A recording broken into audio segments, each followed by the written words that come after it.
Did you know you can't control something as simple as yawning? Right now, just reading this, you probably felt the urge to yawn.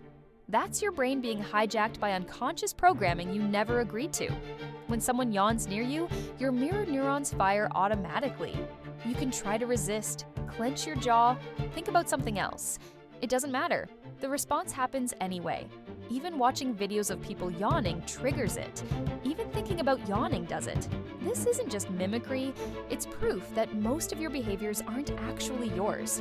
Your brain runs on autopilot, following social scripts you never consciously chose. You think you're making decisions, but you're just responding to invisible triggers.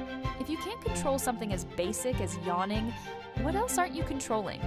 Your thoughts, your reactions, your entire personality might just be automatic responses.